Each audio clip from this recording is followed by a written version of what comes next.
सुखदेव जी महाराज कहते हैं ब्रज की वो अनंत कोट गोपियां कृष्ण पर अपना मन न्योछावर कर रही हैं।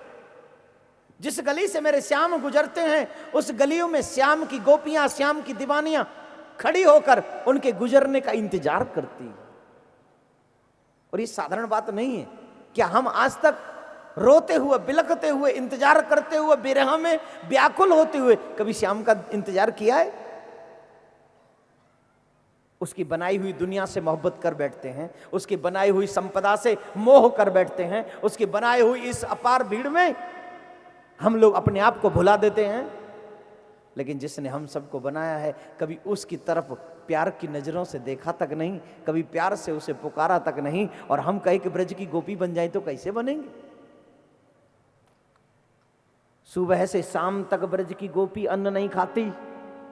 हमारे श्याम गाय चराने गए हैं तो हम कैसे अन्न ग्रहण कर सकती हैं? ये मेरे श्याम की गोपियों का एक अद्भुत उदाहरण है। शाम को जब कृष्ण का मुख देख लेती हैं, जैसे कि एक पतिव्रता स्त्री करवा चौथ वाले दिन जब अपने पति का मुख देखती है उसके बाद ही वो अन्न ग्रहण करती है, वैसे ही ब्रज की गोपियां सच्ची पतिव्रता हैं। जब तक श्याम का दीदार नहीं कर लेती शाम को, तब तक अन्न को ग्रहण नहीं करती है। जब कृष्ण रूपी चंद्र का दीदार करती हैं तब गोपियों का उपवास जो है पूर्ण हो जाता है। बन के देखो। मैं तो कहता हूं अपना व्रत आप सुबह ही तोड़ लो, लेकिन कृष्ण चंद्र को देखने के, मैं नहीं कहता कि शाम तक इंतजार करो, मैं नहीं कहता कि पूरे दिन भूखे रहो, यही कहता हूं कि मुख देख लो, पहले सच्ची पत्नी बन के देख लो, एक बार आनंद आ जाए। ब्रज की लीलाएं तो बहुत है। उन्हीं ब्रज की एक लीलाओं में से एक लीला है गोवर्धन लीला। एक बात ध्यान रखिए, गुरु के यहां और गोविंद के यहां कभी भी खाली हाथ नहीं जाना चाहिए। गुरु और गोविंद के यहां अगर हम खाली हाथ जाते हैं तो हमें वहां से खाली हाथ लौटना पड़ता है। गुरु और गोविंद के यहां जब भी जाओ अपने हाथ में कुछ न कुछ, तुम्हारे हाथ में जो भी हो लेके जाओ। और गुरु और गोविंद अगर हमारे घर में आवे तो उनकी सेवा बहुत जरूरी है कि उनकी पूजा करें, उनका मान सम्मान करें। अगर मान सम्मान नहीं करेंगे तो पाप लगेगा। अब कन्हैया सोच रहे हैं कि मैं तो हूं भगवान ब्रह्म, लोग मुझे क्या क्या कहते हैं, लेकिन ये ब्रजवासी तो ना मुझे ब्रह्म समझे ना भगवान समझे, ये तो मुझे अपना सखा ही समझते हैं। मैया यशोदा मुझे अपना लाला ही समझे। और अगर मैं इनसे कहूंगा कि तुम मेरी पूजा करो तो कोई मेरी पूजा करे वारो ना है, कोई ना करेगा। और अगर मैं बिना पूजा करवाए यहां से चले गए हो तो सब ब्रजवासी इनको पाप लगेगा। क्योंकि ब्रह्म हमारे घर आवे और हम उनकी पूजा न करें, गुरु हमारे यहाँ आवे और हम उनकी पूजा न करें, गोविंद हमारे यहाँ आवे और हम पूजा न करें तो पाप लगे। और कन्हैया कभी नहीं चाहेंगे कि मेरे ब्रजवासी को पाप लगे, कब नहीं। अब कन्हैया सोच रहे हैं कि कोई ऐसी लीला करी जाए कि इनको प्रेम भी मोह में बने रहे और ये मेरी पूजा भी कर ले। बोले फिर? बोले कन्हैया ने पूजा करवा की लीला बना ली। हमारे यहां दीपावली के अगले दिन, दीपावली को तो सब पूछते हैं ना, कौन कौन पूछता है दीपावली? मुझे बड़ी अच्छी लगती है दीपावली। आहा, लोगों का पूजना मुझे बड़ा आनंद आता है सर। आहा, हे लक्ष्मी मैया जितनी भी दुनिया में ना मेरे घर में आ जा। हे मैया पड़ोसी के घर को मत देख, देख मैंने तेरे लिए कितना घर सजाया है, ये देखो सब लगवाया माता जी आप ही के लिए। लक्ष्मी माता तेरी आरती जो कोई नर गावे, तू बाके घर में बस जावे, वह सब कुछ दे जावे, पड़ोसी के घर में तला के वो भी दे जावे। लक्ष्मी को पूजे। अच्छा, कई लोग बहुत अच्छे होते, मैंने देखा है कई लोगों के घरों में दीपावली वाले दिन जितना भी जेवर होता है ना वो माता जी के आगे रख दिया जाता है। धन में जितना भी कैश होता है ना नगद, वो भी माता जी के आगे रख, आप ही का प्रसाद है, सब आप ही का माता जी।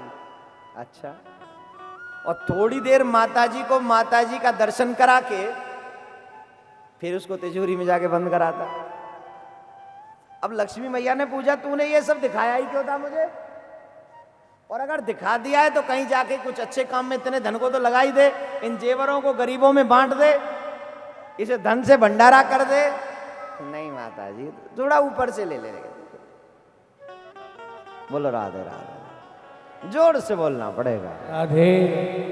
लक्ष्मी जी की पूजा करते बहुत लोग, और अच्छा करना भी चाहिए। लक्ष्मी जी की पूजा के साथ साथ नारायण की भी पूजा उस दिन करनी चाहिए। अगर लक्ष्मी अकेली आएगी तो घर में हमेशा नहीं रहेगी, और लक्ष्मी अगर नारायण के साथ आएंगी तो कभी भी आपका घर का परित्याग नहीं करेंगी। सच्ची बात है, लक्ष्मी नारायण के साथ आए तभी अच्छी है।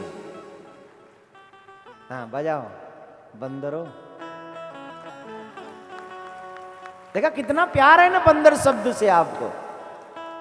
अब रुको, अब सुनाता हूं। लक्ष्मी अगर अकेली आएगी तो अपने वाहन पे आएगी, और लक्ष्मी का वाहन क्या है? जोर से बोलिए। वो अपना वाहन भी नहीं करती यूज। बोले क्यों? बोले खामा खा का खर्चा कौन करे, अपने वाहन को लेके जाए, जिसके घर में जा रहे हैं उसी को। अपना वाहन बनाएंगे? नहीं बनाती। बोलो, लक्ष्मी जिसके घर में अकेली आती है ना, उसे अपना वाहन बना लेती। कैसे बना लेती है? देखो, लक्ष्मी जो अकेले बुलाते हैं ना, उनके घर में मदिरा पान जरूर होगा। जिनके घर में लक्ष्मी अकेली आती है, उनके बच्चे जुआ इत्यादि जरूर खेलते होंगे। जिनके घर में लक्ष्मी अकेली आती है, उनके बच्चे 101%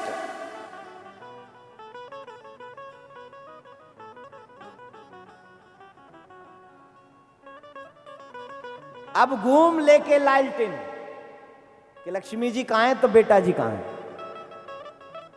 क्योंकि लक्ष्मी जी ने आते इसको अपनी सवारी बना लिया। और जो लक्ष्मी जी नारायण के साथ आती हैं तो उनका वाहन है गरुण, और गरुण शुद्ध और सात्विक पवित्र विचारों वाला है। और जब लक्ष्मी जी नारायण के साथ आती हैं तो वो लक्ष्मी गलत जगह नहीं लगती। उनके घरों में हमेशा पूजा होती रहती है, उनके घरों में हमेशा अतिथियों का आना लगा रहता है, उन व्यक्तियों का हमेशा तीर्थ में जाना लगा रहता है, उन व्यक्तियों को हमेशा तीर्थ में भंडारे करने का शौक पड़ जाता है, उन्हें हमेशा तीर्थ में गोविंद का दीदार करने का अवसर मिलता है, उन्हें हमेशा गंगा में स्नान का अवसर मिलता है। वो गंगा सागर में जाकर स्नान करते हैं, वो जमुना में जमुना जल में जाकर स्नान करते हैं। जिधर चले जाते हैं उसके शुद्ध विचारों के साथ उसकी लक्ष्मी घर में प्रवेश करती है। इस बारे में हमारे सोनी जी, एक बार जोरदार ताली हमारे ML सोनी जी के लिए।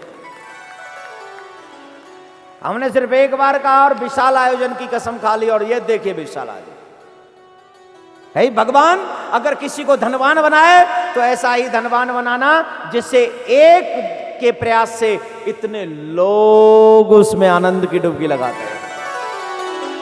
ये धनवान होना सार्थक है। इस धन को मैं कह सकता हूं कि वो लक्ष्मी नारायण दोनों ही साथ में आए। हमारे जयदेव जी हैं, हर एक महीने जाते गिरिराज जी में परिक्रमा करते, भोग लगाते हैं। अब मैं इनका प्रचार नहीं कर रहा हूं, भगवान की कसम मुझसे इन्होंने कहा भी नहीं था कि हमारा नाम लेना वहां, लेकिन ये धनवान है, धन का सदुपयोग है।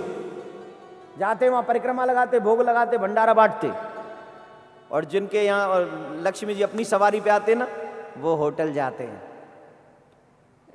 पार्टी करते हैं, और पता नहीं क्या क्या करते हैं। मेरा निवेदन है थोड़ा समझिए, लक्ष्मी जी की पूजा करिए, लेकिन यही कि शुद्ध विचार भी साथ में आवे, इसलिए नारायण की भी पूजा अवश्य अवश्य अवश्य। देखिए लक्ष्मी जी घर में आएंगे तो सब जोर से ताली बजाते हैं, और जब नारायण की बात करता हूं तो फिर अच्छा, कसम से कितना प्रभाव हो गया लक्ष्मी का। Oh my God. चलो खैर, तुम्हारा भला करे भगवान। सबके घर में नारायण के साथ लक्ष्मी आई, यही व्यासपीठ से शुभकामनाएं देते हैं, शुभ आशीर्वाद देते हैं। कल रुक्मणी विवाह बड़ी धूमधाम से मनाना, ध्यान रखना, तैयार हो गया ना सब, ऐसा लगना चाहिए जैसे दुनिया की सबसे बड़ी शादी में जा रहे हैं। भाई लोग आप भी जरा हैं, क्या बात, मैं भी तैयार हो गया, आप भी सब तैयार होके आएंगे। और अभी हमारे मध्य में गिरिराज पूजन की लीला में वर्णन कर रहा हूं, ध्यानपूर्वक सुने आप सभी।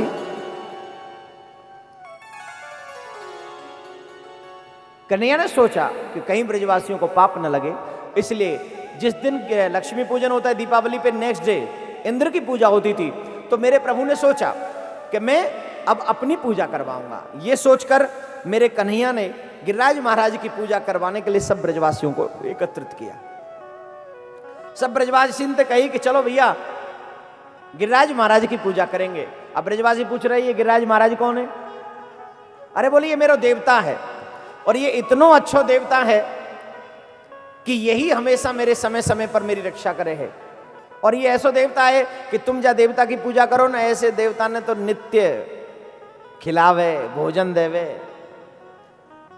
सब ब्रजवासी बोले कन्हैया हमें नहीं पता कि तेरो देवता कितनो बड़ो है, हमें नहीं पता कि तेरो देवता कौन सा है, लेकिन अगर तेने हमसे कह दी है ना तो हम तो तेरे ही देवता की पूजा करेंगे। अरे तू ही हमारा सबसे बड़ो देवता है प्यारे, तू हमसे जहां कहेगा वहीं पूजा करेंगे, तू एक बार कह के तो देख, बस तेरे संग चलेंगे। और सब ब्रजवासी कन्हैया के कहवे पर कन्हैया के संग चले हैं। और आइए हम और आप सब मानसिक तौर पर से गिरिराज धरण की परिक्रमा देंगे, गिरिराज महाराज के सानिध्य में तलहटी में चलेंगे। और आप सब मन से सोचिए, मानसिक पुण्य भी लगता है। आप मन से ये सोचिए कि इस समय आप गिरिराज जी में बैठे, गिरिराज की तलहटी में बैठे, 56 भोग का दर्शन भी होगा, गिरिराज महाराज का दर्शन भी होगा। उससे पहले हमें गिरिराज जी की परिक्रमा करनी होगी और मानसी गंगा में स्नान करना होगा। बोलो गिरिराज महाराज की जय। सभी बैठिए, हम यहाँ बैठे बैठे मानसिक परिक्रमा आपको कराते हैं। यहाँ बैठे बैठे गिरिराज बाबा की परिक्रमा का लाभ आपको दिलाते हैं। सभी बैठिए। अब आप ऐसे तो करोगे नहीं, थोड़ा सर पे कुछ रख लो, आपको शर्म आती है, मैं रख लेता हूं पहले। सभी विराजे और मानसिक परिक्रमा श्री गिरिराज महाराज की हम और आप सब करेंगे। और अगर मन से हम लोग गिरिराज जी की परिक्रमा करेंगे तो परिक्रमा का लाभ मिलेगा पूरा। बोलो गिरिराज महाराज की। श्री गोवर्धन में प्रवेश करते ही, दान घाटी पर पहुंचते ही हमें साष्टांग प्रणाम करना चाहिए। हम सब साष्टांग प्रणाम कर रहे हैं और साष्टांग प्रणाम करके दान घाटी पे गिरिराज के दर्शन करके पुनः एक बार साष्टांग प्रणाम करके गिरिराज की परिक्रमा प्रारंभ करते, जतिपुरा आने और होते हुए वापस गोवर्धन में आए हैं। हम लोग जतिपुरा आने और होते हुए गए हैं, गोवर्धन वापस आए हैं, गोवर्धन से पुनः राधा कुंड की ओर बढ़े हैं। हम सभी गोवर्धन कुंड राधा कुंड की ओर बढ़ रहे हैं। गोवर्धन से राधा कुंड पे पहुंचे हैं और राधा कुंड में पहुंचकर राधा कुंड में आचमन कर रहे हैं, स्नान कर रहे हैं। कृष्ण कुंड में भी आचमन कर रहे हैं और स्नान कर रहे हैं।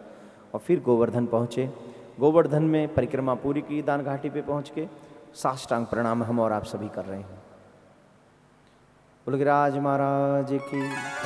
अब मानसी गंगा में स्नान कर रहे हैं। बोलो मानसी गंगा की। और मानसी गंगा में स्नान करने के बाद हम और आप सब गिरिराज की दान घाटी पर पहुंचे, दूध की धार चढ़ा रहे हैं। दूध की धार चढ़ाई, 56 भोग लगाए और 56 भोग लगाकर उनके दर्शन किए, भोग लगाया, ब्राह्मणों को भंडारा दिया, संतों को भंडारा दिया। और उसके बाद हमने वो प्रसाद ग्रहण करके ब्रज की यात्रा, गोवर्धन की यात्रा को प्रणाम किया और वापस आए।